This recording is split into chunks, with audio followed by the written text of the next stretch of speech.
नमस्कार, स्वागत है आप सभी का। आइए आगाज़ करते हैं समीक्षा अधिकारी 2026 के लिए सामान्य हिंदी की एक नई श्रृंखला की, जो अब अनवरत जारी रहेगी, क्योंकि आप लोग की बहुत दिन से डिमांड थी और अब मैंने जो है उसका पूरा प्लानिंग कर ली है कि किस तरह से आपको पढ़ाना है और क्या पढ़ाना है। PYQs निश्चित रूप से आप लोगों ने सामान्य हिंदी के पढ़े होंगे। अगर आपने समीक्षा अधिकारी की तैयारी की है, 2023 दिया है या उससे पहले का कभी दिया है या आगे देने का प्लान कर रहे हैं, लेकिन PYQs को एक अलग नज़रिए से पढ़ना, यानी आप केवल उत्तर पर केंद्रित ना हो कि एक प्रश्न है और उसका सही उत्तर क्या था। आप अगर इस पे केंद्रित होकर आपने पढ़ा है तो समझ लीजिए कि अभी आपने हिंदी को अच्छे से नहीं पढ़ा है। हमारा इस सीरीज में, इस श्रृंखला में यही प्रयास है कि आप जो है बिटवीन द लाइंस, जिसको कहते हैं, इंग्लिश का फ्रेज़ है, आपको बिटवीन द लाइंस पढ़ाना है, समझाना है। यानी कि अगर कोई प्रश्न आपसे PYQ का आपके सामने आता है, उसका सही अर्थ आपको हर किताब में मिल जाएगा और थोड़ी बहुत जो है व्याख्या भी उसके बारे में मिल जाएगी कि वो सही क्यों है। लेकिन क्या आपने सोचा है कि वो शब्द, जिस शब्द के बारे में प्रश्न पूछा गया है और साथ में ही जो 3 ऑप्शन और हैं, यानी चारों ऑप्शंस की अगर हम बात करें तो चारों ऑप्शन संज्ञा हैं या सर्वनाम हैं, विशेष्य हैं या विशेषण हैं, तद्भव हैं या तत्सम है, उसकी वर्तनी शुद्ध है या अशुद्ध है, क्या वो वाक्यांश के लिए एक शब्द में यूज़ होता है, क्या वो एक अनेकार्थी शब्द है, क्या वो कोई विदेशज शब्द है या संस्कृत का शब्द है या हिंदी भाषा का शब्द है, उसके पर्यायवाची क्या क्या हो सकते हैं, उसका प्रामाणिक विलोम क्या हो सकता है। क्या आपने कभी इतने सारे आयाम के बारे में सोचा है? अगर नहीं सोचा है तो आज का ये वीडियो आपको सोचने में मजबूर कर देगा। हमारा जो पढ़ने का तरीका है वो जो है यही रहेगा कि हम शब्द पर शोध करते हुए पढ़ेंगे। यहाँ पर लिखा हुआ है शोध आधारित विश्लेषण, यानी कि हम क्वेश्चन को तो एक सिंबॉलिक तरीके से लेंगे, क्योंकि क्वेश्चन का आंसर आपको हर किताब में लिखा हुआ मिल जाएगा, उसमें कोई दिक्कत नहीं है। उसके लिए तो आपको ये वीडियो देखने की ज़रूरत नहीं है। लेकिन अगर आप हिंदी को और समीक्षा अधिकारी की हिंदी में 60 में 60 अंक लाने की महत्वाकांक्षा रखते हैं, इच्छा रखते हैं, हिंदी से प्रेम करते हैं, हिंदी को समझना चाहते हैं, हिंदी को गहराई से जानना चाहते हैं, तो ये वीडियो सीरीज़, ये श्रृंखला निःशुल्क रूप से अब हफ्ते में 3 दिन आपको जो है देखने को मिलेगी और इसमें हम शब्द आधारित शोध के साथ में पूरी व्याख्या सहित पढ़ेंगे। हर एक शब्द के बारे में जो 6 आयाम हैं हमारे, यानी समीक्षा अधिकारी के एग्ज़ाम में, उन 6 आयाम से उसका विश्लेषण करेंगे और ये इंश्योर करेंगे कि अगर उससे जुड़ा हुआ, चाहे तत्सम तद्भव का प्रश्न आ जाए, चाहे विलोम का प्रश्न आ जाए, चाहे पर्यायवाची का आ जाए, चाहे अनेकार्थी का आ जाए, वाक्यवर्तनी शुद्धिकरण का आ जाए, विशेष विशेषण का आ जाए, किसी भी प्रकार का जो 6 टॉपिक हैं, किसी से भी संबंधित प्रश्न आ जाएं, तो आप उस शब्द को बेस बनाकर हर प्रश्न का उत्तर देने में सक्षम हो सकें। और साथ में क्या विशेषता रहेगी? साथ में ये भी विशेषता रहेगी कि आपको हिंदी रटनी ना पड़े। ऊपर लिखा है ना, रटना छोड़ो। आप हिंदी को समझने लगें। आप हिंदी व्याकरण के जो नियम हैं कि कोई शब्द तद्भव है तो वो क्यों है, तत्सम है तो क्यों है, तत्सम से तद्भव कैसे बनता है, विशेष से विशेषण कैसे बनता है और विशेष से विशेषण कैसे बनता है, वर्तनी शुद्धिकरण के नियम क्या हैं, वाक्य शुद्धिकरण के नियम हैं। यानी आप सही उत्तर न जानिए, सही उत्तर होने का कारण भी जानिए और चारों ऑप्शंस के बारे में जानिए। ये हमारा जो है इस श्रृंखला में प्रयास रहेगा। आज ये पहला वीडियो है तो थोड़ा सा विस्तार से आपको इंट्रो बताना पड़ा। इसके लिए जो है आप तैयार नहीं थे और वीडियो को स्किप करने की कोई ज़रूरत नहीं है। अगले वीडियोस से, यानी अगले जो हमारा सेकंड पार्ट आएगा, उसमें इतना लंबा आपको इंट्रो नहीं देना पड़ेगा। पहला वीडियो है, परिचयात्मक बात इसमें बताना ज़रूरी है। और जैसा मैंने यहाँ लिख रखा है केवल गंभीर और जिज्ञासु अभ्यर्थी ही इसको पढ़ें। क्यों? क्योंकि अगर आप गंभीर नहीं हैं समीक्षा अधिकारी के लिए, या हिंदी में आपको इंटरेस्ट नहीं है, आप हिंदी को बहुत जो है कैजुअली लेते हैं, तो आपको इस सीरीज में बिल्कुल नहीं मजा आएगी। तो फिर आपको क्या करना है, आप कोई भी सॉल्व वाली बुक मार्केट में भरी पड़ी हैं, कई सारे बड़े बड़े प्रकाशन हैं, किसी की भी एक बुक ले लीजिए, आप एक तरफ से सॉल्यूशन देख लीजिए, ठीक है। क्योंकि अगर आप जो है हिंदी में इंटरेस्टेड नहीं हैं, आप जो है किसी भी वर्ड के विन्यास और उसकी व्याकरणिक कोटि और उसके जो है बिल्कुल तह तक उस नहीं जाना चाहते हैं, तो आपको ये वीडियो बोरिंग लगेगा। आपको लगेगा कि एक प्रश्न के लिए 10 मिनट की व्याख्या कौन देखे, ठीक है। तो अगर आपका ये अप्रोच है कि आप जो है शॉर्टकट में केवल उत्तर जानना चाहते हैं, तो आप जो है किसी बुक से इसको पढ़ लीजिए। तमाम बुक्स मार्केट में अवेलेबल हैं। लेकिन अगर आप हिंदी को आत्मसात करना चाहते हैं तो आप हमारे साथ जुड़िए और चलिए आज इस श्रृंखला में इसकी शुरुआत करते हैं।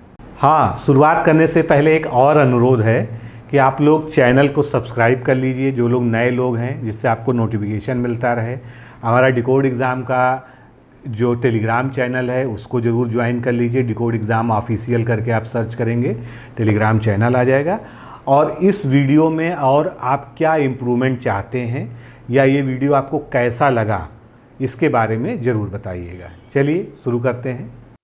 तो चलते हैं, बड़ी स्क्रीन से अब हम छोटी स्क्रीन पे आते हैं, क्योंकि मैं जिस मेथोडोलॉजी से आपको पढ़ाना चाहता हूं, जिस विधि से आपको पढ़ाना चाहता हूं और बहुत ज़्यादा डिस्क्रिप्शन के साथ आपको पढ़ाना चाहता हूं, वो केवल पीपीटी पर ही संभव है, ठीक है।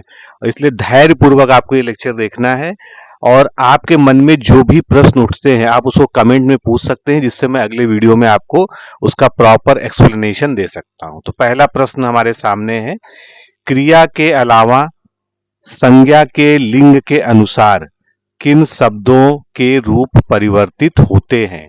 तो आपने पढ़ा होगा दो प्रकार के शब्द होते हैं, विकारी और अविकारी, जिनकी अभी हम चर्चा आगे करने जा रहे हैं। सबसे पहले इस प्रश्न का उत्तर जान लेते हैं। और यहाँ पर हम केवल आरओ के ही प्रश्न नहीं, जितने भी आरओ के टॉपिक से रिलेटेड जिन भी एग्जाम्स में कोई भी प्रश्न आया है सभी को हम इसमें कवर करेंगे। तो एक बड़ी सीरीज है, काफी दिनों तक चलनी है, इसलिए धैर्यपूर्वक इसको आप देखते रहिए, ठीक है। तो संज्ञा के अलावा लिंग के अनुसार, यानी जब लिंग बदलेगा तब जो है वो शब्द का रूप परिवर्तित हो जाएगा। उसमें से आपको एक ऑप्शन को कौन सा है वो समझना है, ठीक है। तो यहाँ पर चारों ऑप्शन को आप देख लीजिए, मैं चारों ऑप्शन को पढ़ूंगा नहीं। इसमें से सही उत्तर होगा विशेषण, ठीक है। आपने देखा होगा विशेषण भी दो प्रकार के होते हैं। एक ऐसे विशेषण होते हैं जो लिंग के अनुसार बदल जाते हैं, एक जो है लिंग के अनुसार नहीं बदलते हैं। अब जैसा कि पहले हम जो है सही उत्तर की चर्चा कर लें, फिर हम उसके चारों ऑप्शंस को अलग से टैकल करेंगे। जिन शब्दों के रूप लिंग वचन कारक काल के कारण बदल जाते हैं, ठीक है। कोई भी ऐसे शब्द होते हैं जिनका लिंग के कारण, वचन के कारण, कारक के कारण या काल के कारण परिवर्तन हो जाता है, उनको हम विकारी शब्द कहते हैं। ये बहुत ही बेसिक है, क्योंकि हम बार बार विकारी शब्द की आगे चर्चा करेंगे कई सारे प्रश्नों में, इसलिए आपको ये पता होना चाहिए विकारी शब्द किसे कहते हैं। तो उनको हम विकारी शब्द कहते हैं। विकारी शब्द जो है मुख्य रूप से जो हिंदी व्याकरण है उसमें संज्ञा विकारी होती है, सर्वनाम होते हैं, विशेषण होते हैं और क्रिया होते हैं, ठीक है।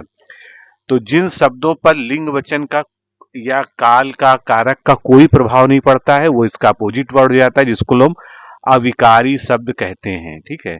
अविकारी के बारे में आप लोग बहुत अच्छे से जानते हैं। अविकारी का एक प्रमुख जो उदाहरण है उसको हम लोग क्रिया विशेषण के नाम से जानते हैं, और अविकारी को ही अव्यय भी कहा जाता है, ठीक है।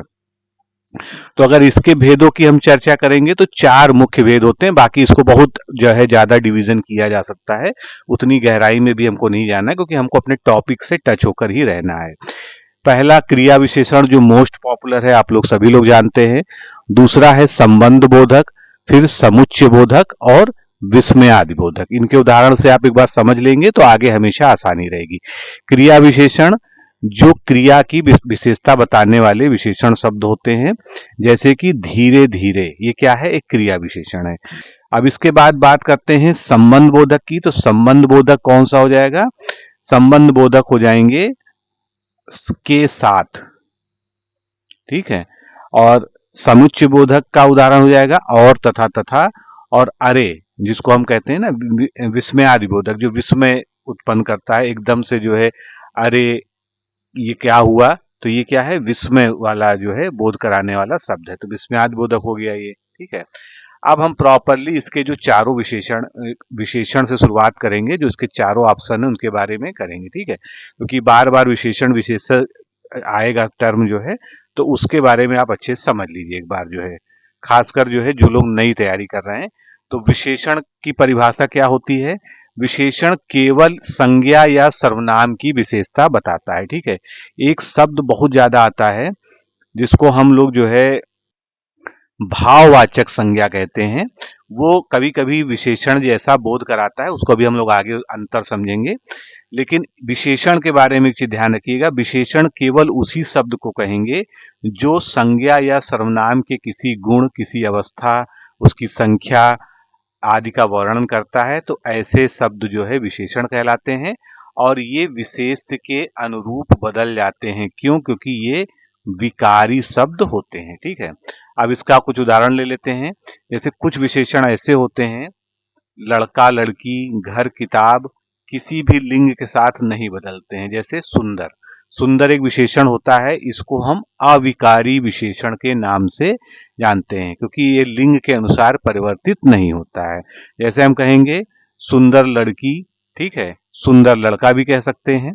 तो सुंदर लड़का लड़के के साथ भी चल जाएगा, लिंग का परिवर्तन लड़की में करेंगे तो सुंदर लड़की भी चल जाएगा। यानी हर जगह सुंदर एक तटस्थ विशेषण की तरह रहता है। लेकिन वहीं पर कुछ विशेषण ऐसे होते हैं जो लिंग के अनुसार जो है बदलते रहते हैं। जैसे बड़ा है, ठीक है, अब जैसे बड़ा अगर पुल्लिंग संज्ञा के साथ हो तो कहेंगे हम बड़ा घर, लेकिन अगर वहीं स्त्रीलिंग के संज्ञा के साथ हो तो किताब, जैसे स्त्रीलिंग के लिए प्रयोग होती है तो बड़ी किताब हो जाएगा। ठीक है, तो यहाँ पर जो है विकारी और अविकारी दो प्रकार के विशेषण होते हैं। ये पूरा चर्चा का जो है सार यही है। उसके अलावा कुछ विशेषण अपरिवर्तनीय होते हैं, कुछ परिवर्तनीय होकर लिंग के अनुसार बदल जाते हैं। तो जैसा संदर्भ होगा वैसा जो है वहां पर यूज होगा। अब विशेष किसे कहा जाता है? विशेष को आप मोटे तौर पर संज्ञा कह सकते हैं। ठीक है, संज्ञा की परिभाषा आप जानते ही हैं, जो किसी वस्तु, विशेष वस्तु, स्थान का जो है बोध कराता है। तो विशेष क्या होता है? वह मुख्य संज्ञा होती है जिसकी विशेषता विशेषण बताता है। लेकिन यहाँ पर ध्यान दीजिएगा, विशेष भले ही संज्ञा होता है लेकिन सारी संज्ञाएं विशेष नहीं हो सकती हैं। विशेष शब्द का प्रयोग हम तभी करेंगे जब विशेषण उसकी विशेषता बता रहा हो, क्योंकि वाक्य में आपसे इसी तरह के प्रश्न पूछे जाते हैं जहां पर दो संज्ञा रहती है और उसमें आपसे पूछा जाता है कि इसमें से विशेष क्या है। तो विशेष वहां पर वही माना जाएगा जिसकी विशेषता विशेषण बता रहा हो। ठीक है, संज्ञा तो ठीक है, संज्ञा उसको कहा जाएगा, लेकिन विशेष उसी स्थिति में कहा जाएगा जब कोई विशेषण उसकी विशेषता बता रहा हो। ठीक है, इसको उदाहरण से समझेंगे और आसान हो जाएगा। जैसे कि एक फल अगर विशेष है तो हम कहेंगे मीठा फल। अब यहाँ पर मीठा जो है उसकी विशेषता बता रहा है तो ये विशेष कहलाएगा। और फल का लिंग क्या है? पुल्लिंग है, लेकिन वह खुद नहीं बदलता है, उसके अनुसार विशेषण बदलता है। यानी कभी भी विशेष में कोई परिवर्तन नहीं होता है। अब ये जो प्रश्न आपसे पूछा गया था तो उसमें जो है विशेष का रूप लिंग के अनुसार नहीं बदलता है। ठीक है, ये ध्यान रखिएगा। अब इसमें एक ऑप्शन था कारक, क्योंकि हम चारों ऑप्शंस पे चर्चा करेंगे, कारक के बारे में भी यहाँ समझ लीजिए। तो कारक जो है वाक्य में संज्ञा के संबंध को दर्शाता है। संज्ञा के संबंध को जो है वो विशेषण के साथ भी दर्शा सकता है, सर्वनाम के साथ भी दर्शा सकता है, और उसके लिए संबंध बोधक चिन्ह का प्रयोग किया जाता है। जैसे ने, को, से, ये सभी क्या है? संबंध बताने वाले जो है कुछ चिन्ह हैं। तो बच्चे में से, बच्चे से अगर एक उदाहरण है तो इसमें से जो क्या है?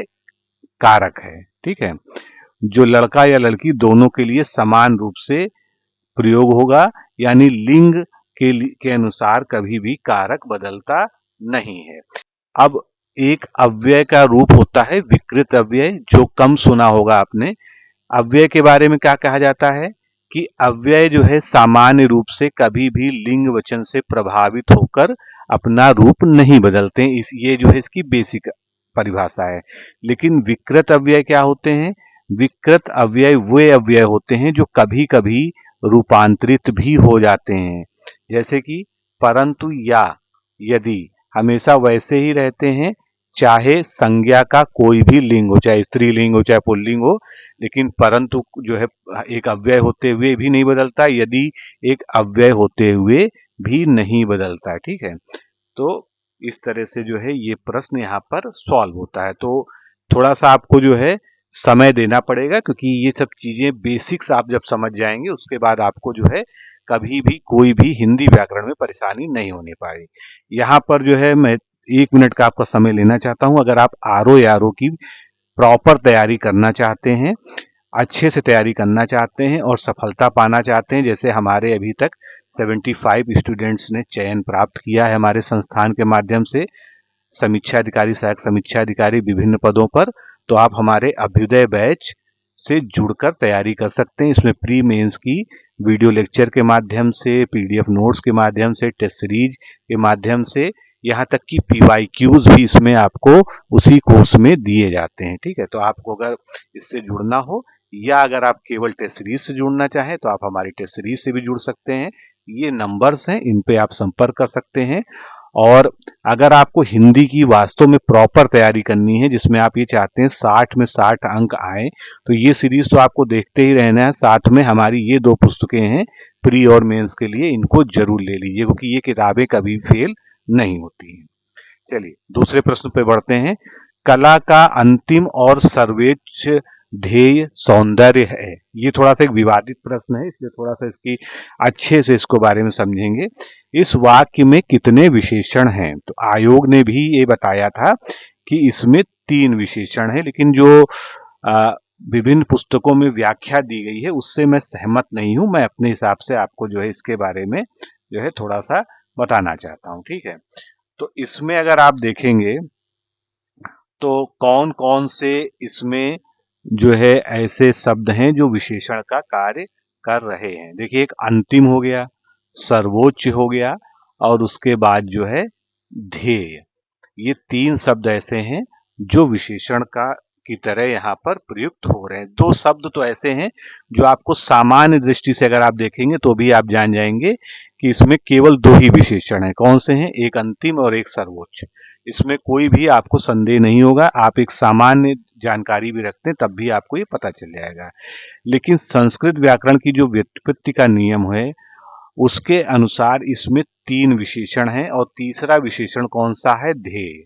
ठीक है, और आयोग ने भी इसको ध्येय मानकर ही जो है स्वीकार किया हुआ है। ठीक है, हालांकि आयोग कभी भी ऐसा आंसर जो है कहीं की तो देता नहीं है, लेकिन जो है आंसर की के अनुसार जो है इसके 3 उन्होंने माने हैं, तो उसमें ध्येय को जो है हमें मानते हैं कि आयोग के द्वारा इसको माना गया है, क्योंकि उसके पक्ष में जो है साक्ष्य ज्यादा है। सबसे पहले जो शब्द है उस पर हम लोग चर्चा करते हैं। जो हमारा पहला विकल्प था अंतिम। ठीक है, तो जो सबसे अंत में हो और जिसके बाद कुछ ना हो। ठीक है, सबसे पहले हम एक शाब्दिक अर्थ देखेंगे जरूर। ठीक है, तो शाब्दिक अर्थ इसका क्या होता है? जो सबसे अंत में हो या जिसके बाद कुछ ना हो। अगर कभी आपसे ये पूछ लिया जाए जिसके बाद कुछ ना हो, तो विकल्प में अगर अंतिम होगा तो आप अंतिम बताएंगे इसको। ठीक है, क्योंकि जो है आपके सिलेबस में वाक्यांश के लिए एक शब्द भी है। अब अगर अंतिम के आपको पर्यायवाची बताने हो तो आखिरी, चरम, चरम सीमा, अंत और पिछला। अब अंतिम के बारे में अगर आपको ये डिसाइड करना हो कि ये तत्सम है कि तद्भव है, तो ये एक संस्कृत ओरिजिन का वर्ड है, इसलिए पूरी तरह से ये तत्सम शब्द है। अंत में इम प्रत्यय लगकर इसका निर्माण हुआ है, और इसका अगर आपसे सबसे सटीक वाला विलोम पूछा जाएगा तो इसका सबसे प्रामाणिक विलोम जो है प्रथम या आरंभिक होगा। क्या होगा? प्रथम या आरंभिक। हमेशा ध्यान दीजिएगा कि अगर कोई तत्सम शब्द है और जिस व्याकरणिक कोटि का है वो, तो उसी व्याकरणिक कोट का उसका जो है सबसे अच्छा विलोम माना जाता है। मान लीजिए वो तत्सम है तो तत्सम होना चाहिए। अगर वो एक विशेषण शब्द है तो उसका विलोम भी विशेषण होना चाहिए। ठीक है, अब विशेष विशेषण का निर्धारण कर लेते हैं। तो ये क्या है? यहाँ पर एक विशेषण की तरह कार्य कर रहा है, यही हमारे प्रश्न में पूछा गया है। तो ये किस प्रकार का विशेषण है? अब विशेषण के अंतर भी कभी कभी आपसे पूछ लिया जाता है, अंतर उसके कौन सा है? तो ये क्रम बोधक है, यानी जो है ये क्रम बता रहा है। अंतिम, जैसे पहला, दूसरा, तीसरा और सबसे आखिरी वाला अंतिम, तो ये क्या है? एक क्रम बोधक विशेषण है। दूसरा शब्द हमारा है सर्वोच्च, जो कि क्या है? दूसरा विशेषण है जो इस प्रश्न में पूछा गया है। तो इसका शाब्दिक और विशिष्ट अर्थ क्या हुआ? तो सर्वोच्च मतलब जो सबसे ऊंचा हो। इसका दूसरा अर्थ ये होता है महान या श्रेष्ठ। ऐसा नहीं होता है कि उच्च लगा है तो ऊंचा वाला ही होगा। इसका जो एक छुपा हुआ अर्थ होता है, जिसको गूढ़ अर्थ कहते हैं, वो महान या श्रेष्ठ के लिए भी इसका प्रयोग होता है, जिसको इंग्लिश में हम लोग सुप्रीम कहेंगे। जो इंग्लिश मीडियम के आप लोगों में से हैं, तो इसीलिए कुछ शब्दों के इंग्लिश में हमने अनुवाद यहाँ लिख रखे हैं, जिससे आप उसको अच्छे से रिलेट कर सकें। सर्वोच्च के पर्यायवाची अगर आपसे पूछ लिए जाएं, उच्चतम, सर्वश्रेष्ठ, सर्वोपरि, मूर्धन्य और चरम, ये सभी जो है सर्वोच्च के पर्यायवाची हो जाएंगे। अब तत्सम तद्भव क्या होगा? तो सर्वोच्च क्या है? एक तत्सम शब्द है, निश्चित रूप से जो है संस्कृत से इसकी ओरिजिन है सीधा सीधा। और सर्वधन उच्च, सर्व मतलब सबसे, उच्च मतलब ऊंचा, तो इससे ये निर्मित हुआ है। इसका विलोम क्या हो जाएगा? सर्वोच्च मतलब सबसे ऊंचा, तो इसका विलोम हो जाएगा लोएस्ट या निम्नतम, सबसे नीचा। ये एक विशेषण शब्द है, जैसा कि हमने पहले ही इसके बारे में बात कर ली। तो तुलनात्मक दृष्टि से यह विशेषण की क्या है? सुपरलेटिव डिग्री है। सर्वोच्च जहां पर सबसे सबसे ऊंचा, तो ये क्या हो जाएगा? उत्तमावस्था हो जाएगा। जैसे कि उच्च, उच्चतर और उच्चतम, तो क्या हो जाता? उच्चतम जो है उत्तमावस्था, इसी तरह से सर्वोच्च जो है उत्तमावस्था है। तीसरा विशेषण आपका ध्येय है, और यही जो है इस प्रश्न में थोड़ा सा विवाद है, ठीक है, क्योंकि ये जो है कुछ लोग इसको दूसरा मानते हैं, अभी उसके बारे में चर्चा करेंगे। पहले ध्येय की बात कर लेते हैं।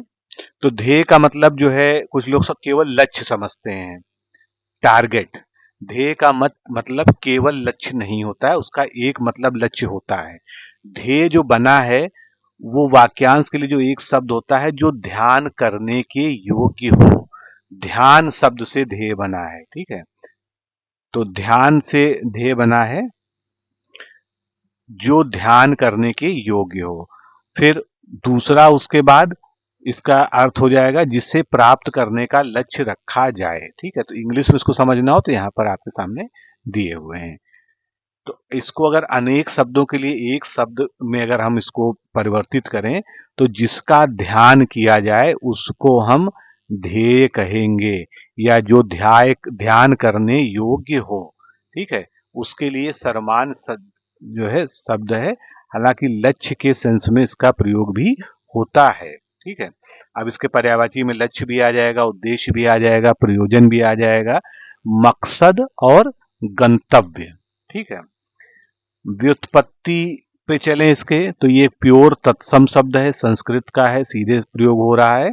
और इसका जो निर्माण है वो ध्यय धातु से यत प्रत्यय लगाने से इसका निर्माण हुआ है। आप इसको जब भले ध्यान ना रखें, हमेशा ये ध्यान रखें कि ये एक तत्सम शब्द है, और हर तत्सम का जो है तद्भव जरूरी नहीं है, ठीक है।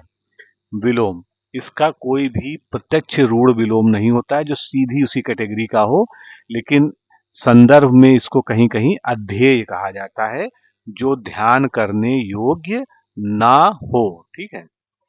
अब जो इसका विशेषण विशेष पे विवाद है, अगर इसको एक सामान्य तरीके से देखें, ठीक है, तो ये जो है क्या लगता है? एक संज्ञा शब्द लगता है, एक जो है विशेष लगता है, क्योंकि यहां पर भी इसकी विशेषता बताई जा रही, ऐसा प्रतीत होता है। तो जो संस्कृत व्याकरण का नियम है जिसमें कृदंत प्रत्यय नियम प्रमुख होता है। कृदंत का मतलब क्या होता है? जब कृत प्रत्यय लगता है किसी भी शब्द के अंत में, जैसे ता, ना, वाला या आ।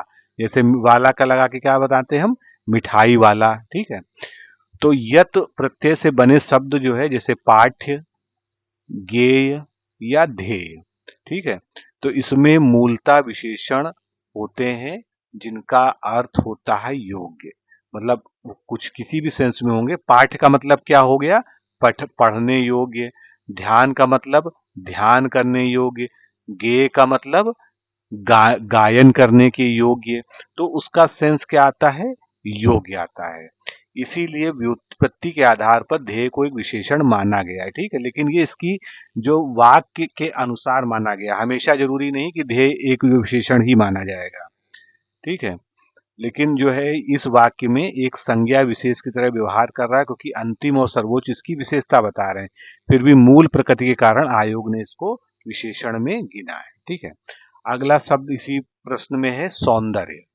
अब इसके अगर शाब्दिक अर्थ की बात करें तो सौंदर्य तो आप जानते ही हैं कि एक भाव होता है, सुंदरता का भाव या रमणीयता का भाव। ये एक पर्यायवाची शब्द ही है दोनों, जो है जिसको हम ब्यूटी और एलिगेंस कह सकते हैं इंग्लिश में। अब सौंदर्य के पर्यायवाची पे आ जाएंगे तो सुंदरता आ जाएगा, चारुता, रमणीयता, लालित्य, सुषमा, कांति, ये सभी क्या है, सौंदर्य के पर्यायवाची हैं। तत्सम तद्भव की दृष्टि से देखें तो एक पूर्ण तत्सम शब्द है ये सौंदर्य, और इसका निर्माण कैसे होता है, सुंदर विशेषण से, उसमें जो है प्रत्यय लगाने से इसका निर्माण होता है। इसका विलोम अगर देखेंगे तो सौंदर्य का विलोम कुरूपता हो जाएगा, ठीक है। और सुंदर का विलोम क्या हो जाएगा, कुरूप हो जाएगा। तो जिस कोटि का आपसे पूछा जाए उस कोटि का आपको जवाब देना है, ठीक है। फिर विशेष विशेषण में ये एक विशेष्य है और ये एक भाववाचक संज्ञा है। अभी मैंने शुरुआत में चर्चा की थी ना भाववाचक, अब उस पे हम लोग आ रहे हैं। तो भाववाचक संज्ञा क्या होती है, ऐसी संज्ञा शब्द जो विशेष भाव प्रकट करते हैं और लगभग देखने में लगता है कि ये एक विशेषण है, ठीक है। तो इसका विशेषण क्या हो जाएगा, सुंदर हो जाएगा। सुंदर से बनता है सौंदर्य, ये ध्यान रखिएगा विशेष विशेषण की दृष्टि से। अब भाववाचक संज्ञा और विशेषण हमेशा बहुत ही कंफ्यूज करता है जब किसी वाक्य में ये एक साथ आते हैं। तो भाववाचक संज्ञा क्या होती हैं, किसी भाव को, किसी गुण को, किसी दशा या अवस्था को जो है कहते हैं, उसके नाम को कहते हैं। जबकि विशेषण क्या होता है, विशेषण किसी तरह का जो है किसी को अपने आप में कोई नाम नहीं है, वो हर शब्द विशेषण कहलाएगा जो संज्ञा या सर्वनाम की विशेषता बता रहा हो डायरेक्टली। अगर इसको हम उदाहरण से समझे तो जैसे भाववाचक संज्ञा खुद एक स्वतंत्र नाम होती है, जैसे ईमानदारी, मिठास, ठीक है। ये क्या है, कभी कभी कंफ्यूजन होता है कि विशेषण है, जबकि ये विशेषण नहीं है, ये क्या है, भाववाचक संज्ञा है। और विशेषण किसी अन्य वस्तु या व्यक्ति के साथ जुड़कर उसकी खूबी बताते हैं, उसकी विशेषता बताते हैं। जैसे अब ईमानदारी यहां प्रयोग हुआ था, अब यहां पर क्या है, ईमानदार व्यक्ति, ठीक है। अब ईमानदार व्यक्ति को क्या कहेंगे, क्यों ये ईमानदार है, क्योंकि इसकी ईमानदारी है, ठीक है। तो यहां पर ये तब ये भाववाचक संज्ञा हो जाएगी अगर ईमानदारी कर देंगे। मीठा आम का अगर हम मिठास के संस में प्रयोग कर देंगे तो वो जो है भाववाचक हो जाएगा। लेकिन यहाँ क्या है, मीठा आम, यानी आम क्या है, एक विशेष्य है, संज्ञा है, और उसकी विशेषता बता रहा है मीठा, ठीक है। तो भाववाचक संज्ञा और विशेषण, इनको हमेशा जो है सेपरेट करके समझने का प्रयास करिएगा। अब यहाँ पर एक जो है शुरुआत में वाक्य में कला का प्रयोग हुआ था, ठीक है। तो कला का विशिष्ट अर्थ क्या होता है, हुनर, कौशल, रचनात्मक अभिव्यक्ति जो है, ये एक तत्सम शब्द है प्योर, ठीक है। विशेष विशेषण की दृष्टि से देखा जाए तो ये जो है एक संज्ञा है यहाँ पर, और इसका अगर विशेषण रूप हम बनाना चाहेंगे तो क्या हो जाएगा, कलात्मक, आर्ट से क्या बन जाएगा, आर्टिस्टिक बन जाएगा। अब कला का, अब कला में अगर का शब्द को जोड़ के एक साथ देखेंगे तो जो है क्या ये एक विशेषण नहीं हो सकता है, सुनने में तो ऐसे ही लग रहा है, क्योंकि बहुत सारी किताबों में यही कंफ्यूजन है इसके बारे में। तो कला का अगर ये पद, आप यहाँ पर एक चीज और ध्यान रखिएगा, कला जब तक एक स्वतंत्र शब्द है तब तक इसको हम शब्द कहते हैं, ठीक है। जैसे ही इसके साथ हम का जोड़ देंगे उसके बाद हम इसको पद कहने लगेंगे। तो शब्द और पद में थोड़ा सा ये भेद होता है। तो ये क्या है, ये संबंध कारक संज्ञा पद है, ना कि ये कोई विशेषण है।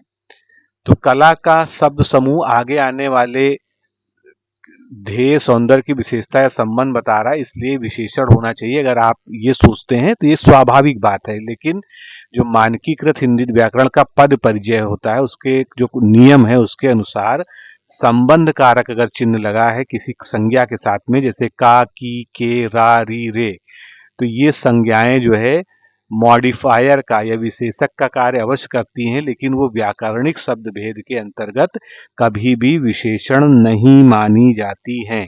इसीलिए कला का जो ये पद बन रहा है ये कोई भी विशेषण नहीं होगा। ठीक है, इसको और स्पष्ट कर लेते हैं। यहाँ पर जो है कला का जो पद है इसकी व्याकरणिक कोटि क्या है? ये एक, पहली चीज तो कला जो है ये भाववाचक या जातिवाचक संज्ञा है। एक का क्या है? एक जो है संबंध कारक परसर्ग है।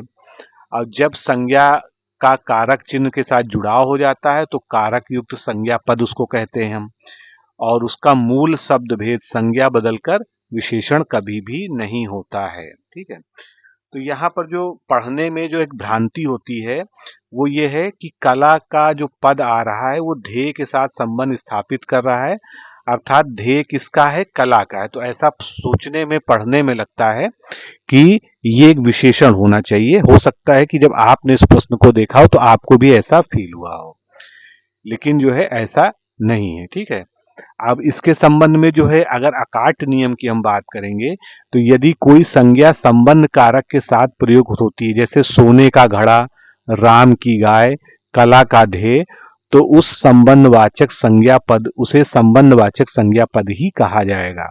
यदि हम कला का को विशेषण मान लें तो राम की गाय में राम की को भी विशेषण हमको मानना पड़ेगा, जो व्याकरणिक रूप से पूरी तरह से गलत, अशुद्ध होगा। ठीक है, तो ये जो है थोड़ी सी इसकी व्याख्या जो है लंबी हो गई, लेकिन मैं चाहता हूं कि आप इसको थोड़ा सा व्याकरणिक दृष्टि से उस लेवल पर उतर कर समझेंगे तो ज्यादा अच्छा रहेगा। और लोक सेवा आयोग का जो ट्रेंड है वो केवल मूल विशेषणों को ही मूल विशेषण मानता है, जैसे गुणवाचक, सार्वनामिक, संख्यावाचक, परिणामवाचक और कृदंत विशेषण जो होते हैं उनको ही गिनता है। संबंध कारक वाले पदों को विशेषण की कोटि में वो नहीं गिनता है। ठीक है, चलिए आगे चलते हैं, अगला प्रश्न देखते हैं। विशेषण का लिंग किसके अनुसार होता है? ठीक है, अभी देखिए ये प्रश्न जो है अगर आप देखेंगे तो पहले प्रश्न से जुड़ा हुआ है। सामान्य अवस्था में जो विशेषण का लिंग होता है वो विशेष्य के आधार होता है, यानी कि संज्ञा के आधार पर। संज्ञा जिस प्रकार की होगी उसी प्रकार का उसका विशेषण का लिंग होगा। तो ये स्वतंत्र नहीं होती है, विशेष के अनुसार होती है, संज्ञा के अनुसार। अगर किसी भी विकारी विशेषण, विकारी शब्द का मैंने इसीलिए एक्सप्लेन कर दिया था शुरुआत में क्योंकि यहाँ काम आना था। विकारी का मतलब जिसमें परिवर्तन होना हो, जिसमें विकार आ सके, तो वो विकारी विशेषण का लिंग, वचन और कारक सदैव उसके विशेष से, अर्थात जिसकी वो विशेषता बता रहा है उसके अनुसार ही होगा। ठीक है, तो विकारी विशेषण जो है ये हमने बात वहां पर की भी थी, फिर से एक बार समझ लीजिए। विकारी विशेषण हमेशा परिवर्तनीय होते हैं और ये आकारांत होते हैं। आकारांत, इकारांत ये भी शब्द हो सकता है आपने कभी पढ़े हैं, उस पर ध्यान न रहो। आकारांत का मतलब होता है जिसका अंत, जिस शब्द का अंत बड़े आ की मात्रा से होता है वो आकारांत कहलाते हैं। ठीक है, यानी जिसके अंत में आ स्वर आता है। तो इनका रूप विशेष के लिंग के अनुसार बदल जाता है, जैसे काला घोड़ा, अच्छा लड़का। अब इसमें देखिए आप जो है अंत में क्या आ रहा है? आ रहा है। ठीक है, तो आकारांत हैं। अगर इन्हीं को हम स्त्रीलिंग में मतलब विशेष को बदल दें तो काली घोड़ी अच्छी लड़की हो जाएगा इसमें।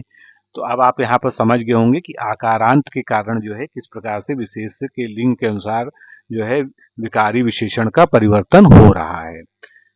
विकारी विशेषण के बारे में हमने पहले बात कर ली, इसलिए इसको बहुत ज्यादा यहाँ पर बताने की अब आवश्यकता नहीं है। अगला प्रश्न लेते हैं।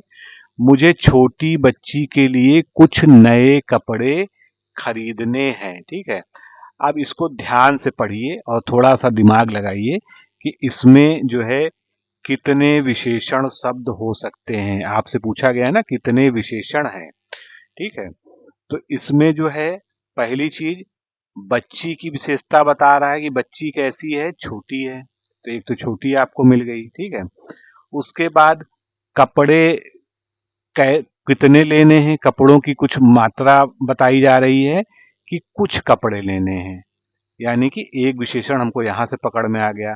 अब कपड़े तो कुछ लेने हैं, थोड़े लेने हैं, लेकिन कपड़े कैसे होने चाहिए? वो नए होने चाहिए। उसका गुण क्या है? वो पुराने नहीं होने चाहिए, नए होने चाहिए। तो कहाँ गया विशेषण आपका? 1, 2 और 3, ये आपके विशेषण हो गए। तो इस तरह से इस वाक्य में छोटी, कुछ और नए, ये क्या है? विशेषण हो गए 3। अब इनके बारे में हम लोग एक एक ऑप्शन पर विस्तृत चर्चा कर लेते हैं। छोटी, ये क्या है? इसमें विशेषण है। कैसा विशेषण है? आपसे पूछा भी जा सकता है सेपरेट क्वेश्चन में। ये क्या है? एक गुणवाचक विशेषण। क्यों? छोटी, बड़ी, छोटा, बड़ा, उसके आकार के बारे में, उसकी अवस्था के बारे में, यानी एक क्वालिटेटिव है जो आकार या अवस्था का बोध करा रहा है। और किसका बोध करा रहा है? बच्ची का, कि बच्ची छोटी है। ये इसकी व्युत्पत्ति कैसे हुई?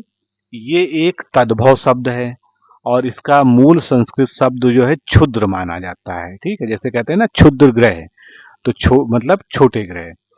तो इसका प्रामाणिक विलोम क्या होता है? बड़ी होता है। इसके बाद बच्ची पर जो है चर्चा कर लेते हैं। हालांकि बच्ची क्या है? विशेषण नहीं है, क्योंकि एक संज्ञा है। तो ये क्या है? विशेष या संज्ञा है। इसी की विशेषता बताई गई है इस वाक्य में। ये क्या है? एक जातिवाचक संज्ञा है और ये विशेषण बिल्कुल भी नहीं है। इसकी व्युत्पत्ति, ये एक तद्भव शब्द है और इसका जो तत्सम होता है वो वत्सा होता है। ठीक, देखिए यहां पर ध्यान रखिएगा, बच्चा का वत्स होता है और बच्ची का वत्सा होता है। तो दोनों को लिख लीजिएगा, इसको भूलिएगा नहीं। बच्चा का वत्स हो सकता है आप अच्छे से जानते हो, लेकिन कभी भी आपने बच्ची का वत्सा ना सुना हो, इसलिए यहां पर ये इंपॉर्टेंट है। अगला हमारा एक विशेषण है कुछ। ये कैसा है? कुछ में आपको ये क्लियर नहीं हो रही कि कितनी, कितना। कुछ का मतलब थोड़ा तो है, लेकिन कितना।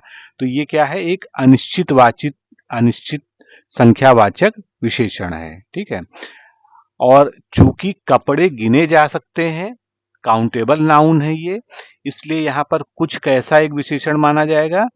परिमाणवाचक ना होकर संख्यावाचक होगा। ठीक है, कुछ दोनों की तरह प्रयोग होता है, ध्यान रखिएगा। कुछ ऐसे भी इसके लिए प्रयोग किया जा, ऐसी भी किसी संज्ञा के लिए प्रयोग किया जा सकता है जो गिने जा सकते हो, लेकिन ऐसे भी का प्रयोग हो सकता है जो ना गिनने वाली चीज हो। तो अगर कपड़े गिने जा रहे हैं, काउंटेबल नाउन है, तो ये जो है परिमाणवाचक ना होके, नापतौल वाला ना होके संख्या को डिनोट करता है, तो ये संख्यावाचक माना जाएगा। ठीक है, यहाँ पर वाक्य की कंडीशन के हिसाब से। अब कुछ जो है किससे उत्पन्न हुआ है? कश्चित से। तो आप ये मान सकते हैं कि कुछ का तत्सम शब्द जो है क्या हो जाएगा? कश्चित हो जाएगा। कुछ के विलोम शब्द अगर कहें तो कुछ का मतलब सब या समस्त या बहुत, ये इसके विलोम शब्द हो जाएंगे। अब अगला शब्द हम पकड़ते हैं नए। ये क्या है? एक विशेषण है, क्योंकि ये जो है गुणवाचक विशेषण है, काल या अवस्था का बोध करा रहा है और इसका विशेष कपड़ा ही है। कपड़े के बारे में बता रहा है वाक्य में। और एक विशेष के लिए एक से अधिक विशेषणों का प्रयोग व्याकरणिक रूप से पूर्णतया शुद्ध है। ऐसा नहीं कि आप सोचें कि कपड़े के लिए नए और कुछ दोनों का क्यों हम प्रयोग कर रहे हैं, दोनों का ही हम प्रयोग कर सकते हैं। ये क्या है? एक तद्भव शब्द है। नया क्या है? नए एक तद्भव शब्द है जिसके लिए तत्सम क्या होता है? नव्य या नव। ठीक है, ये ध्यान रखिएगा, नव्य या नव, ये सभी जो है चीजें हमारी बुक में आप दी हुई हैं, इसलिए अगर आप ना भी लिखें, केवल बुक से पढ़ेंगे तो वहां आपको मिल जाएगा। नए का विलोम पुराने हो जाएगा। नए का पर्यायवाची जो है, जो कुछ हम बता दें, एक नूतन, नवीन और नव। अब आ जाते हैं कपड़ा या कपड़े। ठीक है, तो ये क्या है? एक संज्ञा है, क्योंकि एक पदार्थ है। ये कैसी संज्ञा है? जातिवाचक संज्ञा है, रूप इसका बहुवचन है। ये एक तद्भव शब्द है जिसका तत्सम कई बार पूछा गया है, करपट होता है। ठीक है, क्या होता है? करपट होता है, कपड़े का करपट। अब इसमें कुछ और पदों का प्रयोग किया गया था, जैसे मुझे। चलिए इसके बारे में भी जान लेते हैं। मुझे जो है क्या है? यह उत्तम पुरुष सर्वनाम यानी मैं का कर्म या संप्रदान कारक रूप है, ये कोई विशेषण नहीं है। के लिए का प्रयोग किया गया है, ये एक संप्रदान कारक का परसर्ग है। खरीदने हैं, ये क्या है, संयुक्त क्रिया है, ठीक है। तो ये एक पदबंध के रूप में प्रयोग हुआ है। अगला प्रश्न लेते हैं, इनमें से कौन सा शब्द विशेषण नहीं है? कौन सा शब्द विशेषण नहीं है? चलिए, तो इसमें से देखिए, काला, काला क्या होता है, रंग होता है, तो ये विशेषण है। अगर विशेषण विशेष में कभी कंफ्यूजन हो तो हमेशा उसके साथ में वाक्य प्रयोग करके देखिए। तो जैसे काला घोड़ा, काला कपड़ा, तो आप समझ जाएंगे कपड़े की विशेषता बता रहा है, काला हो जाता है। आगामी समय, आगामी कार्य, तो आगामी भी जो है क्या है, एक विशेषण हो जाएगा। शांत झील, शांत समुद्र, यानी ये भी विशेषता बता रहा है उसकी। तुम क्या है, तुम एक सर्वनाम है, आप जानते हैं, तो ये विशेषण नहीं हो सकता। तो ये आपका सही उत्तर तो आपको यहां से मिल गया। चलिए अब आगे चलते हैं, इसकी व्याख्या कर लेते हैं। तो तुम एक सर्वनाम है, यहां तक हमने बता दिया। अब तुम से ही शुरुआत करते हैं, जो हमारा पहला शब्द है जो विशेषण नहीं है। तो तुम हमेशा प्रयोग किया जाता है श्रोता जो सुनने वाला होता है, और उसके लिए जो है ये सेकंड पर्सन के रूप में प्रयोग किया जाता है। इसके पर्यायवाची शब्द आप भी होते हैं, तू भी होता है, संदर्भ के अनुसार, ठीक है। ये तत्सम तद्भव की दृष्टि से देखें तो तुम एक क्या है, तद्भव शब्द है। ये विकृत होकर हिंदी भाषा में आया है, लेकिन इसकी जो तत्सम शब्द है वो त्वम से होती है, जो कि तत्सम है इसका। तो तू का आपको तत्सम याद रखना है, त्वम। विलोम अगर देखेंगे तो तू का वैसे डायरेक्ट कोई भी सीधा साधा या कोई प्रामाणिक विलोम शब्द नहीं होता है, लेकिन अगर जो है इसको एक व्याकरणिक पुरुष या पर्सन के रूप में देखेंगे, जैसे फर्स्ट पर्सन सेकंड पर्सन होता है, तो तू का जो है मैं हो जाएगा, फर्स्ट पर्सन में है, ठीक है। व्याकरणिक दृष्टि से देखेंगे तो एक ये विकारी शब्द है, यानी जो है लिंग वचन कारक के अनुसार जो है ये इसका परिवर्तन इसमें होता रहता है। एक ये सर्वनाम है, मध्यम पुरुषवाचक सर्वनाम इसको हम कह सकते हैं, इसी कोटि का डिसाइड करेंगे। अगला हमारा विशेषण शब्द है काला, ठीक है। काला का आप जानते हैं कि एक गहरा रंग जो प्रकाश के अभाव या उसके अवशोषण का प्रतीक होता है, ठीक है। इसके पर्यायवाची कई बार पूछे गए हैं, श्याम, कृष्ण, असित, श्याह, तमाल। हो सकता है तमाल शब्द आपने ना सुना हो, असित ना सुना हो, तो ये जो विशिष्ट शब्द होते हैं इनको कहीं नोट कर लीजिएगा, ठीक है। तत्सम तद्भव की बात करें तो काला आप जानते हैं कि एक तद्भव शब्द है, और इसका जो प्रामाणिक तत्सम रूप है वो काल है, रंग के संबंध में, और या तो कृष्ण है, ठीक है।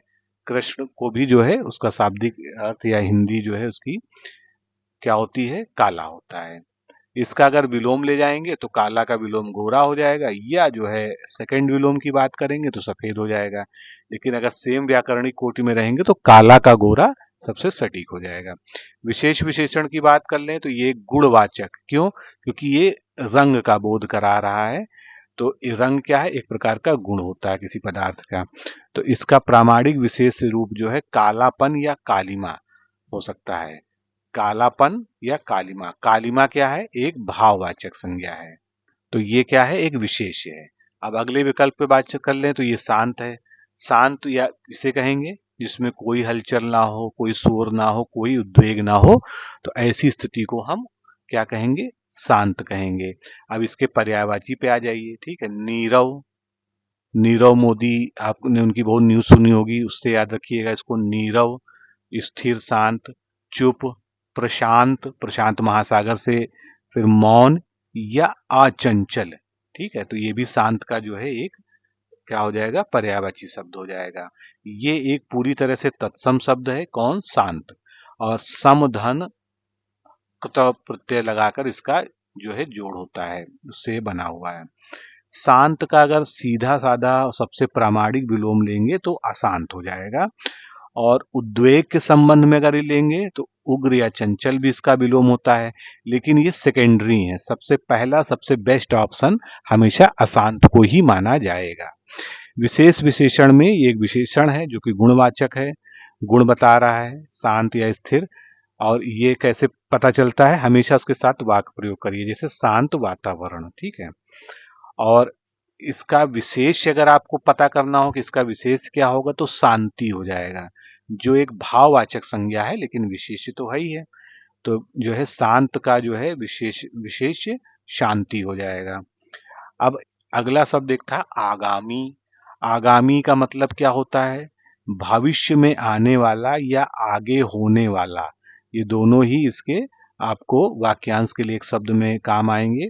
पर्यायवाची आने वाला, भविष्यत, भावी या अग्रिम, ये इसके पर्यायवाची हो जाएंगे। ये एक तत्सम शब्द है, ठीक है। इसका विलोम क्या हो जाएगा? आगामी का सबसे जो अच्छा विलोम होगा वो विगत होगा।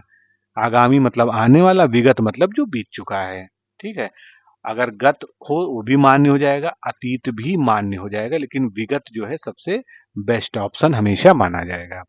विशेष विशेषण की दृष्टि से देखें तो इसका प्रयोग कालवाचक विशेषण के रूप में होता है, जैसे आगामी वर्ष, आगामी परीक्षा। अगला प्रश्न लेते हैं, नीचे दिए गए विकल्पों में से तत्सम शब्द चुनिए, ठीक है। तत्सम शब्द में आप ये देखिए, तो ध्यान से देखेंगे तो मयंक क्या है? मयंक का तत्सम होता है मृगांक। गयंद का गजेंद्र होता है। शगुन का शकुन होता है। सकल जो एक शब्द है ये अपने आप में तत्सम शब्द है, जैसे कहते हैं ना सकल जगत में, ठीक है। सकल का मतलब संपूर्ण, तो ये क्या है? एक तत्सम शब्द है, यानी सकल पर जो है आपको यहाँ पर टिक लगाना है। अब इसके पहले चर्चा कर लेते हैं। जैसे हमने बताया था, मयंक का जो है क्या हो जाएगा? मृगांक हो जाएगा, ये चंद्रमा का पर्यायवाची है। गयंद का गजेंद्र हो जाएगा। ये जब पहली बार गयंद शब्द आया था तो ये केवल और केवल डिकोड एग्जाम की बुक में ये शब्द था, और किसी भी जगह जो है मतलब नॉर्मल किताबों में नहीं था, और मतलब शब्दकोशों में था। सगुन का शकुन हो जाएगा, ठीक है। अब इसका हम व्याकरणिक विश्लेषण करते हैं। पहला शब्द लेते हैं सकल। सकल का मतलब होता है इंटायर, संपूर्ण, सारा या समस्त। ये इसका शाब्दिक अर्थ हो गया। ये इसके जो है पर्यायवाची भी मान लिए जाएंगे। व्युत्पत्ति इसकी कैसे हुई? तत्सम शब्द है ये, तो इसका सम और कला ये जो है जुड़ के हुआ, कुल मिलाकर ये जो है एक तत्सम शब्द है। इसका प्रामाणिक विलोम जो होता सकल का विकल होगा। पहला सबसे मोस्ट जो है जो एक्यूरेट आंसर माना जाएगा, विकल माना जाएगा। लेकिन अगर विकल ना हो, अंशता हो, अंश हो, तब भी जो है वो सही माना जाएगा, ठीक है। एक विशेषण शब्द है ये सकल, और सार्वनामिक या परिमाण बोधक विशेषण के रूप में इसका प्रयोग किया जाता है, और इसका विशेष कोई भी संज्ञा हो सकती है जिसके साथ इसका प्रयोग किया जाता है। वैसे डायरेक्ट कोई विशेषण विशेष उसका नहीं, जैसे सकल विश्व, सकल संपत्ति, सकल ब्रह्मांड, ठीक है। अब पर्यायवाची देखते हैं। संपूर्ण, समस्त, समग्र, अखिल, निखल और समूचा, ये सभी क्या है? इसके सकल के पर्यायवाची शब्द हैं। वर्तनी के बारे में इसके डिस्कस कर लें। वर्तनी इसकी पूरी तरह से सही है। एक इसी से मिलता जुलता शब्द होता है सकल, तो ध्यान रखिएगा इसका अर्थ होता है सकल का टुकड़ा, जो इससे भिन्न शब्द है। तो कभी कंफ्यूज मत होइएगा सकल सकल में। सकल का मतलब संपूर्ण होता है, सकल का मतलब टुकड़ा होता है। अब मयंक की बात कर लेते हैं। मयंक का जो शाब्दिक अर्थ होता है, ये एक चंद्रमा का पर्यायवाची शब्द है। एक तद्भव है जो मृगांक से उत्पत्ति जिसकी हुई है, यानी मृग के समान चिन्ह वाला। अपभ्रंश के कारण जो है मृगांक घिसकर मयंक बन गया है। तो अगर आपसे पूछ लिया जाए कि इसका जो है तद्भव शब्द तत्सम शब्द क्या है, तो मृगांक है। अगर अब इसका हमको विलोम लिखना ही हो तो चंद्रमा का सूर्य ही विलोम माना जाता है, ठीक है। तो सूर्य हो जाएगा। ये एक विशेष्य है, क्योंकि नाम है, ये संज्ञा है। ये इसके पर्यायवाची अगर आ जाएंगे तो वही चंद्र वाले सारे पर्यायवाची आ जाएंगे। चंद्र, शशि, राकेश, इंदु, सुधाकर, शशांक, ठीक है। अगला विकल्प है गयंद। चलिए गयंद पर जो है हम चर्चा कर लेते हैं। गयंद जो है होता है एक बड़ा हाथी, ठीक है, जिसका तत्सम रूप होता है, क्योंकि ये तद्भव शब्द है गजेंद्र। गज धन इंद्र, यानी हाथियों में भी जो सबसे बड़ा हो या इंद्र हो तो वो गजेंद्र होता है, ठीक है।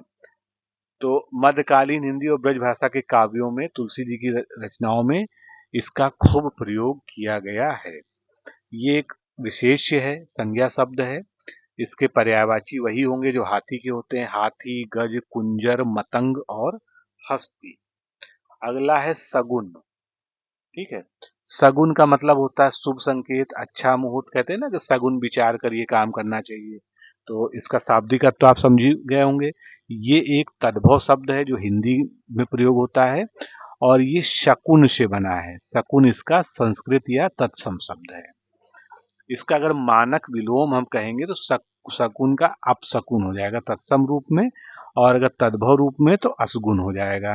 तो इनमें से जो भी आपके जो है सामने हो, वो अगर सगुन का डायरेक्ट पूछा जा रहा और विकल्प में ये हो तो बेस्ट है, नहीं तो ये बेस्ट है। शकुन आपसे पूछा जाए तो अपशकुन हो जाएगा, सेकंड बेस्ट ये हो जाएगा। ठीक है, और ये एक विशेष है यानी भाववाचक संज्ञा है। शकुन का जो पर्यायवाची शब्द हैं वो शुभ सूचक, फॉल, मंगल चिन्ह इत्यादि इसमें जो है होंगे। अगला प्रश्न लेते हैं। निम्नलिखित दोनों कथनों पर ध्यान पूर्वक विचार करते हुए सही कूट को पहचानिए। क्या कूट दिए हुए हैं, पहले ए और बी पढ़ लेते हैं। संस्कृत और प्राकृत से विकृत होकर हिंदी में आने वाले शब्द तद्भव कहलाते हैं। तो सबसे पहले संस्कृत से ओरिजिन होती है और प्राकृत में आते हैं, प्राकृत से होते हुए जो है ये हिंदी में आ जाते हैं, हिंदी में आने के बाद हम इनको तद्भव कहते हैं। तो बिल्कुल ठीक है, इसमें कोई समस्या नहीं है, ऑप्शन सही है ये। इसके बाद तद्भव शब्द संस्कृत से उत्पन्न होते हैं, यही बात ऊपर भी कही गई है। तो यानी कि एक और दो दोनों ही विकल्प यहाँ पर बिल्कुल सही हैं, इसमें कोई समस्या जो है नहीं है। तो दोनों ही विकल्प सही हैं क्योंकि तद्भव जो है उसकी ओरिजिन संस्कृत से होती है। संस्कृत से वो पाली में आते हैं, पाली से प्राकृत, प्राकृत से अपभ्रंश, और इस तरह से रूप बदलते बदलते विकृत होकर हिंदी में जो है ये पहुंच जाते हैं। अब इसकी अगर जो है प्रामाणिक विवेचना करेंगे कथनों के आधार पर, तो तत्सम जो है तद्भव शब्द जो है दो शब्दों से मिलकर बना है। ठीक है, तत् धन भव, यानी तत् का यहाँ पर अर्थ जो है उस होता है, उसको यहाँ पर जो है संकेत वाचक की तरह संस्कृत के लिए प्रयोग किया जाता है, यानी उसके समान हो जाना। तो ये जो है भाव का मतलब उत्पन्न होने वाला, तो ये जो है तद्भव यानी हिंदी शब्द का प्रयोग हुआ। और शाब्दिक रूप से यह सिद्ध है कि तद्भव शब्द संस्कृत से उत्पन्न होता है। तो कथन एक ही पुष्टि हो गई। लेकिन जो शब्द संस्कृत से लेकर लोक भाषाओं यानी पाली, प्राकृत, अपभ्रंश के सफर को करते हुए घिस कर रूप बदलकर विकृत होते हुए हिंदी में पहुंच जाते हैं, वो तद्भव कहलाते हैं। ठीक है, जैसे संस्कृत में अग्नि होता है शब्द, उसके बाद वो प्राकृत में जाते अग्नि बन जाता है, हिंदी में विकृत होकर वो आग बन जाता है। नेक्स्ट क्वेश्चन हम देखेंगे, निम्नलिखित में से कौन सा तत्सम तद्भव युग्म त्रुटिपूर्ण है। तो चलिए सारे ऑप्शंस को एक एक करके अच्छे से समझते हैं। थोड़ा सा जो है ऐसा प्रश्न है जिसमें आपको जो है ज्यादा अच्छे से सोचना पड़ेगा। तो पहला ऑप्शन है, इसमें आपको ध्यान रखिएगा तत्सम तद्भव का त्रुटिपूर्ण युग्म देखना है। तो इसमें त्रुटिपूर्ण युग्म आपको मिलेगा कैसे, पहले तो आप देखिए करकट और केकड़ा, ये बिल्कुल सही है, ये गलत नहीं है। पिप्पल का पीपल होता है तद्भव, बिल्कुल सही है। जगत जाल का जंजाल होता है तद्भव, बिल्कुल ठीक है। फुल्ल का फुड़िया नहीं होता है। ठीक है, फुल्ल जो है क्या होता है, फूल के लिए प्रयोग होता है, और फुड़िया आप जानते हैं फुड़िया और फुंसी। तो इसके बारे में समझते हैं, एक एक शब्द को समझेंगे। बहुत ही अच्छा प्रश्न है ये उस लिहाज से। तो फुल्ल और फुलिया ये त्रुटिपूर्ण युग्म है। फुल एक तत्सम शब्द है जिसका तद्भव फूल होता है, फूला हुआ या खिला हुआ, तो उसको फूल कहेंगे। ठीक है, और फुड़िया क्या है, एक तद्भव शब्द है जिसका सबसे बढ़िया तत्सम शब्द जो है स्फोटिका होता है। अलग अलग किताबों में आपको बहुत सारे मिलेंगे। तो फुड़िया है तो स्फोटिका है, फोड़ा होता तो स्फोटक होता है। ठीक है, ये ध्यान रखिएगा, अभी आगे वो भी आएगा। और अगर ऑप्शन में स्फोटिका नहीं है और पिटिका दिया गया है, पिटिका हालांकि इसका बिल्कुल डायरेक्ट वाला तत्सम नहीं है, लेकिन अगर स्फोटिका नहीं है तो एक सेकंड ऑप्शन के तौर पर आप इसको याद रख लीजिए। चलिए आगे अब एक एक शब्द को देखते हैं। पहला है फुल फुड़िया। ठीक है, जो सही उत्तर है हमारा, क्योंकि ये त्रिपुण युग्म है। फुल्ल शब्द की व्याख्या कर लेते हैं। फुल का मतलब होता है जो पूरी तरह से खिला हुआ या विकसित हो जाता है, जिसको इंग्लिश में हम ब्लॉसम्ड या एक्सपेंडेड कहेंगे।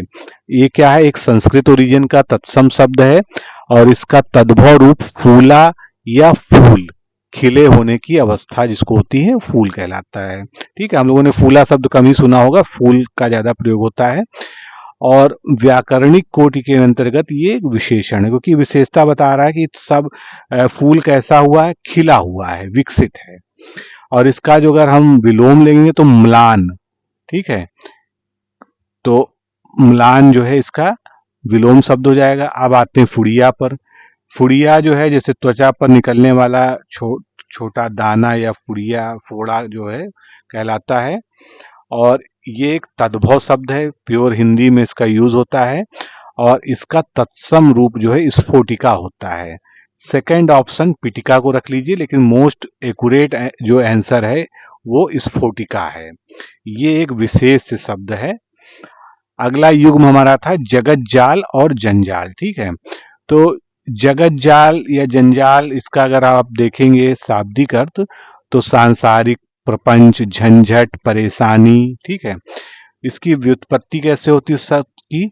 जगत जाल एक क्या है, तत्सम शब्द है, विशुद्ध रूप से संस्कृत शब्द है, जो व्यंजन संधि के नियम जगत धन जाल, ये जो है कुछ परीक्षाओं में संधि वाले में भी काफी पूछा जाता है।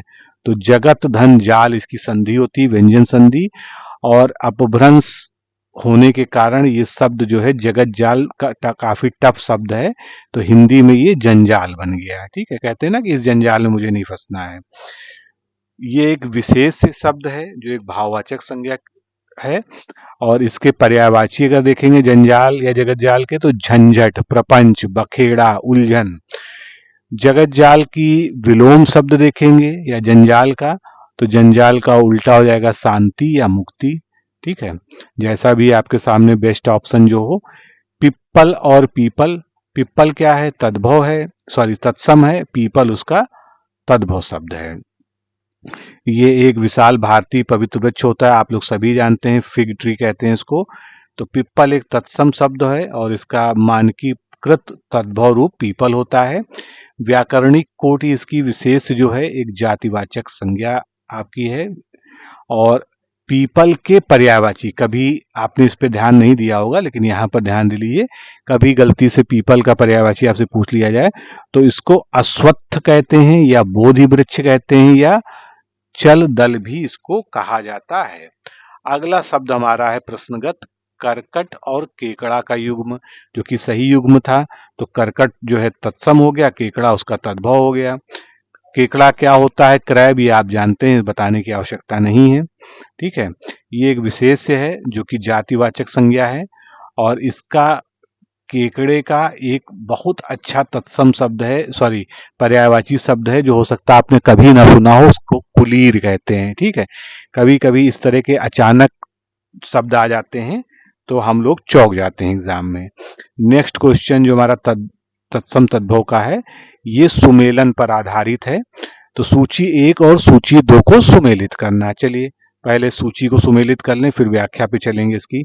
पत्थर का प्रस्तर हो गया तत्सम शब्द, भौजाई का भ्रातृजाया हो गया, सुहाग का सौभाग्य हो गया, धुआं का धूम हो गया। कुछ लोग धुआं का धूम्र कहने लगते हैं कि गलत है, धुआं का धूम होता है। ठीक है, अब इस तरह से अगर ऑप्शन इसका देखेंगे तो ऑप्शन इसका डी सही हो गया। तो डी ऑप्शन में सुमेलन तो हम लोगों ने कर लिया। अब एक एक करके जो है इसके सारे विकल्पों पर बात कर लेते हैं। पत्थर प्रस्तर, तो ये जो है आपका तत्सम तद्भव तो आपका हो ही गया। पर्यायवाची की बात कर लें, कई बार पूछा गया है, पाहन इसमें से कई बार आया है। पाषाण, पाहन, उपल, अस्म, शिला और अस्मक, ये इसके पर्यायवाची शब्द हो गए। पत्थर तद्भव है, तत्प्रस्तर उसका जो है तत्सम है। इसका कोई भी डायरेक्ट या ऋण विलोम शब्द नहीं होता, लेकिन लाक्षणिक अर्थ जो होते हैं कि अगर हम कठोरता के संदर्भ में पत्थर को देखें तो अगर उसका हमको विलोम बनाना हो तो कहेंगे, जैसे कहते हैं ना कि तुम्हारा दिल पत्थर का है तो तुम्हारा दिल मोम का है, यानी कोमल है। तो उसको कुसुम भी कह सकते हैं, फूल भी कह सकते हैं। ठीक है, अगर इस तरह के ऑप्शन हो तो आप उसमें से चुन सकते हैं। पत्थर और प्रस्तर दोनों ही विशेष या जातिवाचक संज्ञा हैं। ठीक है, अब चूंकि कठोरता के सेंस में है तो इसका अगर विशेष हमको विशेषण बनाना होगा तो पत्थर से बनेगा पथरीला, रॉक से बनेगा रॉकी। ठीक है, अब भौजाई एवं भ्रातृजाया तो ये तो तत्सम तद्भव हो गए, तो आप समझ ही गए हैं। बड़े या छोटे भाई की पत्नी को कहा जाता है। पर्यायवाची शब्द भौजाई के क्या हो जाएंगे? भाभी, जो मोस्ट कॉमन है। भ्रातृ पत्नी, भ्रातृजाया। अग्रज पत्नी, अग्रज का मतलब जो बड़ा भाई होता है उसके लिए अग्रज शब्द का प्रयोग किया जाता है, तो उसकी पत्नी, तो ये जो है भौजाई हो जाएगा। अनुज वधु, छोटे भाई की पत्नी के लिए प्रयोग किया जाता है। ठीक है, तो अब इसके विलोम की अगर बात करें तो इसका कोई डायरेक्ट विलोम शब्द नहीं होता है। इसमें जो है इसका विलोम जो है ननद को माना जा सकता है। ठीक है, अगला हमारा जो शब्द समूह है वो है सुहाग और सौभाग्य। ठीक है, तो तत्सम तद्भव का संबंध तो आप समझ ही गए। ठीक है, इसका जो शाब्दिक और विशिष्ट अर्थ है वो ये है कि अच्छा भाग्य या पति के जीवित होने की अवस्था, जिसके कारण इसको जो है सुहागन भी कहा जाता है, या स्त्री को सामाजिक मंगल और जिसके कारण आदर प्राप्त होता है। इसके पर्यायवाची देखेंगे तो सौभाग्य, अहेव, मंगल, खुशकिस्मती या भाग्योदय इसका जो है पर्यायवाची शब्द होते हैं। विलोम में अगर देखेंगे तो सुहाग का सटीक विलोम जो है वैधव्य होता है। ठीक है, और सौभाग्य का जो है प्रामाणिक विलोम क्या होता है? दुर्भाग्य होता है। ये दोनों जो है भाववाचक संज्ञाएं हैं, यानी विशेष्य हैं। और अगर इनका हम विशेषण बनाने चलेंगे तो सुहाग से बनेगा सुहागिन और सौभाग्य से बनेगा सौभाग्यशाली। अगला हमारा जो विकल्प था वो धुआं और धूम था। ठीक है, तो लकड़ी, कोयला या किसी वस्तु को जलने से उठने वाला वाष्प या गैस जो है ये धुआं कहलाता है। इसी को जो है संस्कृत में या तत्सम में धूम कहते हैं। तो तत्सम तद्भव तो यहीं से स्पष्ट है आपको। पर्यायवाची की बात कर लें, धूम, धूम्र, वाष्प, कोहरा या तमस भी जो है इसका पर्यायवाची यूज किया जाता है। धुआं एक तद्भव शब्द है जिसका प्रामाणिक तत्सम शब्द धूम होता है। कहीं कहीं इसका जो है धूम्र भी आपको प्राप्त होता है, लेकिन धूम जो है मोर करेक्ट और वर्तनी की दृष्टि से सबसे ज्यादा शुद्ध शब्द है। इसका कोई सीधा विलोम नहीं होता है, लेकिन अगर लाक्षणिक रूप से देखा जाए तो अग्नि, ज्योति या प्रकाश, ये जो है इसका विलोम हम कर सकते हैं। हालांकि इसका विलोम पूछे जाने की कोई संभावना है नहीं। ये एक विशेष है और एक द्रव्यवाचक, क्योंकि ये जो है किसी पदार्थ का बोध कराता है, मैटर का बोध कराता है, तो द्रव्यवाचक संज्ञा है ये। और इसका विशेषण अगर हम देखेंगे तो ये धूम से होगा धूमिल, जिसको हम इंग्लिश में स्मोकी या ब्लड भी कह सकते हैं। अगला शब्द हमारा है सधवा, जो अलग से विकल्प में था। तो सधवा के लिए वाक्यांश के लिए एक शब्द वो होता है कि वह स्त्री जिसका पति जीवित हो उसको हम सधवा कहते हैं, या जिसका पति जीवित हो तो सर्वनाम रूप से उसके लिए सधवा का प्रयोग किया जाता है। पर्यायवाची वही होंगे सुहागन, सौभाग्यवती, सौभाग्याकांक्षी, सधवा और सुहागन। अब ये जो सधवा शब्द है अगर इसकी व्युत्पत्ति देखेंगे तो ये तत्सम शब्द है और इसका तद्भव जो है सुहागन हो जाएगा, सुहागिन। इसका प्रामाणिक विलोम विधवा हो जाएगा, सीधा सीधा सधवा का विधवा आपने काफी बार जो है पढ़ा होगा। और इसका विशेष रूप जो है सधवापन या सुहाग होगा। ठीक है, अगला प्रश्न हम देखते हैं हरितकी। हरितकी का तद्भव शब्द आपको बताना है। तो हरितकी का जो तद्भव शब्द होता है वो हरण होता है। हरण आपने सुना भी होगा, जो त्रिफला का एक अव्यय होता है, एक औषधि फल है हरितकी, और इसका सबसे प्रामाणिक और मानकीकृत तद्भव हरण होता है। तो इसमें अन्य विकल्प भी दिए गए हैं, हरा, हार और हरियाली। इनका जो है हरितकी से कोई संबंध नहीं है, बल्कि सुनने में ये मिलते जुलते लगते हैं। अब इस जो है हरितकी और हरण की बात कर लें अगर हम जो है, तो आयुर्वेद में जो है प्रसिद्ध लाभकारी औषधि फल होता है जो त्रिफला, जो 3 फलों का मिक्स होता है, उसका एक प्रमुख घटक होता है। हरितकी एक तत्सम शब्द है जिसका अकाट्य रूप से तद्भव शब्द हरण ही होता है। हरितकी से जो है अपभ्रंश में बना हरडई, फिर हरणय बना, अभी भी हरण हरण सुना पड़ता होगा आपको, और अंत में जो है हरण जो है इस समय काफी फेमस होता है हिंदी में। ये एक विशेष्य है और इसके पर्यायवाची के रूप में आयुर्वेद में इसके बहुत सारे नाम प्रचलित हैं, जिसमें अभया, पथ्या, शिवा, चेतकी। तो ये सभी नाम आपके लिए नए होंगे, इसको ध्यान दीजिएगा। अगला है हरा, हमारा विकल्प ए जो था, तो एक प्राथमिक रंग होता है, ये तद्भव शब्द है और इसका अगर हम तत्सम बनाएं तो हरित हो जाएगा, लेकिन हरितकी नहीं होगा। ये एक विशेषण है क्योंकि ये रंग का बोध करा जाता है।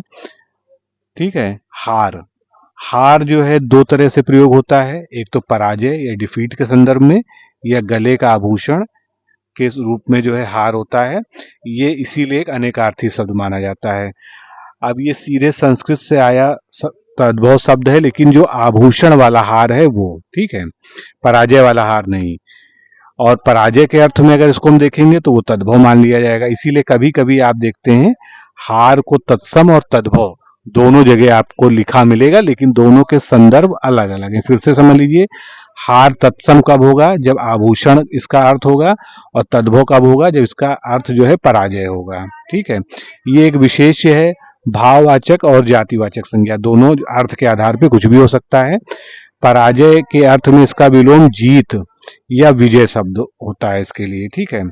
हरियाली अगला शब्द था, तो ये हरेपन का भाव या ग्रीनरी जिसको इंग्लिश में कहते हैं हम लोग, जो है इसका अगर तत्सम देखेंगे तो हरितिका होता है। ठीक है। तो मित्रों, आज के इस सेशन में हम 10 ही प्रश्नों को हम ले पाए। अगले सेशन में हम प्रयास करेंगे कि प्रश्नों की संख्या और बढ़ाई जाए। व्याख्या आपको निश्चित रूप से पसंद आनी चाहिए, आप कमेंट में इसके बारे में जरूर बताइएगा।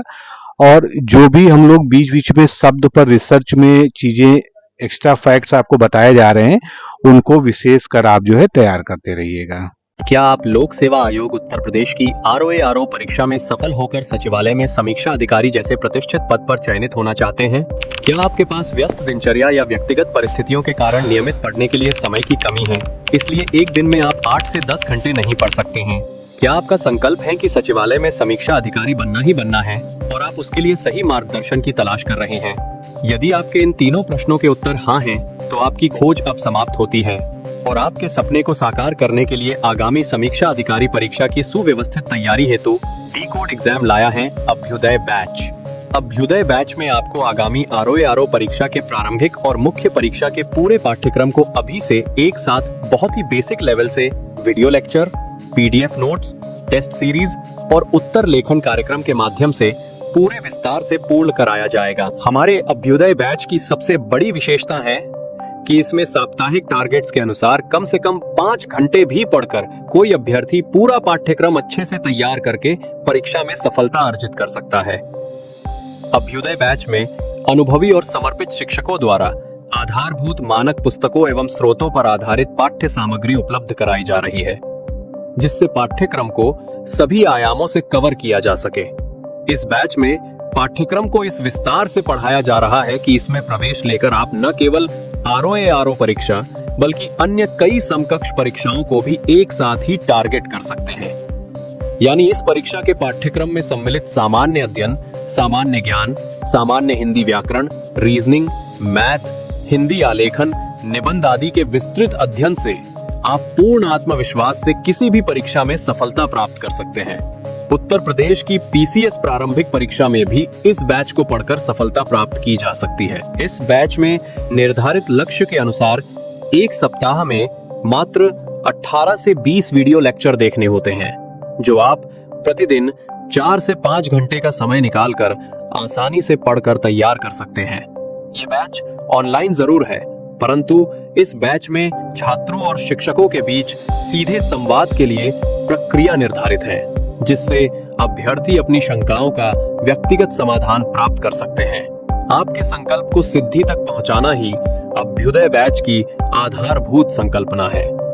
हमारा ये आत्मविश्वास संस्थान के 5 वर्षों की कठिन साधना की परिणति है, डीकोड एग्जाम संस्थान अपने 5 वर्षों के सफर में ROARO परीक्षा में 45 से अधिक चयन सुनिश्चित करवाकर एक विश्वसनीय संस्थान के रूप में विख्यात है। इसलिए बिना किसी संशय के पूर्ण विश्वास के साथ आप भी हमसे जुड़कर अपनी सफलता का नया अध्याय लिख सकते हैं। इस बैच से जुड़ने के लिए हमारे संस्थान के नंबर 8604409201 अथवा 9506742546 पर व्हाट्सएप या कॉल करके बैच की पूरी जानकारी प्राप्त की जा सकती है। अभी 500 शुरुआती छात्रों को विशेष छूट भी प्रदान की जा रही है, इसलिए इस अवसर का लाभ उठाने के लिए अतिशीघ्र प्रवेश लेकर अभ्युदय बैच से जुड़े। प्रवेश के लिए अभी संपर्क करें और शुल्क में छूट प्राप्त करें।